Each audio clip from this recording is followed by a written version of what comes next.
ԱՄՆ Իրան-Իսրայել պատերազմի նախորդ օրվա թատերաբեմն ավելի շատ Լիբանանն էր։ Իսրայելական հարվածների հետևանքով առնվազն 6 մարդ է զոհվել հարավային Սայդայի շրջանի մի քաղաքում և պաղեստինյան փախստականների ճամբարում։ Իսրայելի զինվորականները երեկ նաև նախազգուշացրել են Բեյրութի հարավային արվարձանների բնակիչներին սպասվող հարվածների մասին և կոչ են արել նրանց տարհանվել, ինչին հետևել են հարվածներ Բինթ Ջաբալ շրջանում գտնվող Հեզբոլլահի հրամանատարական կետին։ Հարձակման է ենթարկվել նաև Թեհրանը։ Ավելի վաղ Իրանի ատոմային էներգիայի կազմակերպությունը հայտնել էր, որ ԱՄՆ-ն և Իսրայելը երեքշաբթի երեկոյան հարձակվել են երկրի Բուշեհրի ատոմակայանի մերձակայքի վրա։ Հարձակումը ըստ նախնական տվյալների տեխնիկական վնաս կամ մարդկային զոհեր չի պատճառել։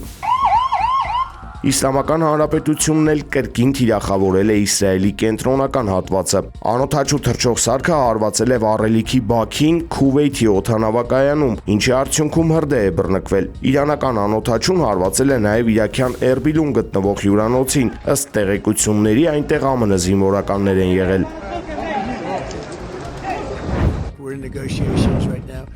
Աքսիոսի հաղորդմամբ Միացյալ Նահանգներն ու տարածաշրջանի միջնորդներն այժմ սպասում են Թեհրանի արձագանքին։ Հնարավոր է արդեն այսինքշաբթի Իրանի հետ բարձր մակարդակի բանակցություններ սկսելու համար։ Դոնալդ Թրամփը ձգտում է արագորեն դադարեցնել պատերազմը, սակայն Հորմուզի նեղուցի նկատմամբ Իրանի վերահսկողությունը լրջորեն բարդեցնում է ամերիկյան կողմի հեռանալու ռազմավարությունը։ Վաշինգտոնն Իսրայելին է ներկայացրել հաշտության 15 կետից բաղկացած մի ծրագիր և պնդում է, թե Իրանն արդեն համաձայնել է հիմնական զիջումներին, այդ թվում հարստացված ուրանի պաշարների հրաժարվելուն։ Թել Ավիվը խիստ թերահավատորեն է մոտենում այս հայտարարություններին և մտահոգված է, որ Թրամփը կարող է կնքել Իսրայելի շահերին չհամապատասխանող թերի գործարք։ Իրանական կողմը պաշտոնապես հերքում է գաղտնի բանակցությունների փաստը։ Դիվանագիտական ջանքերին զուգահեռ Միացյալ Նահանգները ուժեղացնում է ռազմական ներկայությունը Մերձավոր Արևելքում, օդադեսանտային նոր ստորաբաժանումներ տեղակայելով և Իրանի նկատմամբ ճնշումը պահպանելով։ Սպիտակ տունը հստակեցրել է, որ եթե մինչև ուրբաթ բանակցային առաջընթաց չգրանցվի, Վաշինգտոնը կվերադառնա ռազմական հարվածների և գործողությունների ընդլայնման տարբերակին։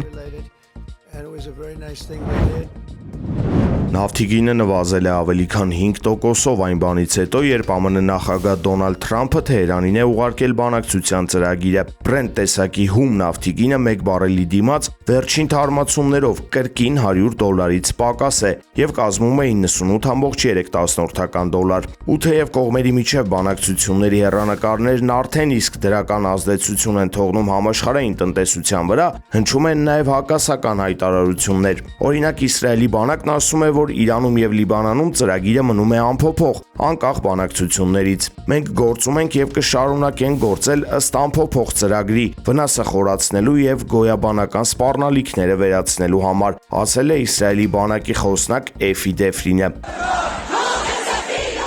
Բանակցությունների հեռանկարից դժգոհողներ կան նաև Իրանում։ Երկրի իշխանության կողմնակիցները Իսլամական Հանրապետության պահապանների կորպուսին կոչ են անում բալիստիկ հրթիռային հարձակում սկսել Սպիտակ տան վրա։ Փողոց դուրս եկած քաղաքացիների համար տարակուսելի է, որ բանակցությունների շշուկներին զուգահեռ ամերիկա-իսրայելական ուժերը հարվածներ են հասցրել Բուշեհրի ատոմակայանի մերձակայքին։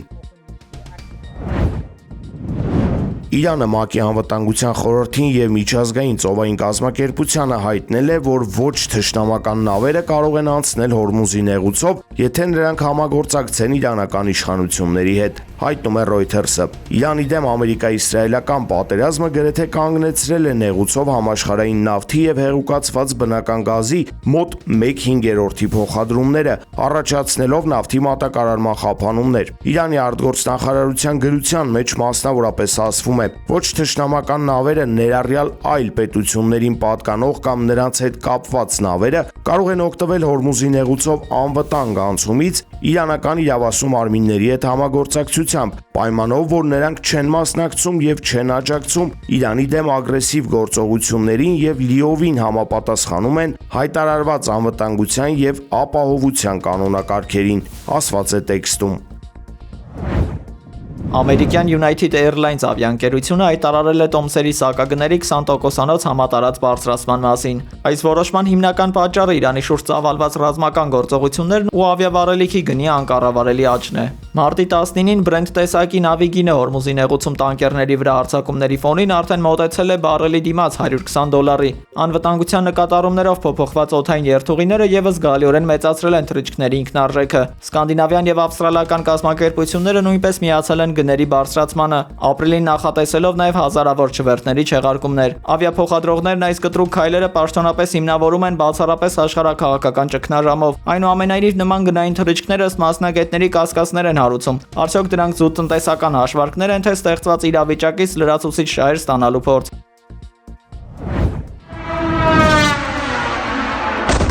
Ռուսական ուժերը շուրջ 400 անօդաչու սարքերով զանգվածային հարվածներ են հասցրել Ուկրաինայի ողջ տարածքին։ Լվովի հենց կենտրոնում դրոններից մեկը բախվել է բնակելի շենքի։ Այս շարունակական հարձակումները վերջնականապես կազմալուծում են երկրի երբեմնի հզոր արդյունաբերական համակարգը։ Ուկրաինայի պողպատի արտադրության տարեկան հզորությունը 2013 թվականի համեմատ կրճատվել է ավելի քան 5 անգամ։ Խոշոր գործարանների մեծ մասն արդեն կամ հիմնահատակ ավերվել է կամ անցել է ռուսական կողմի վերահսկողության տակ։ Ռմբակոծությունների եւ ռեսուրսների սղության պայմաններում ուկրաինական մետաղագործության վերականգնման հեռանկարները մնում են խիստ կասկածելի։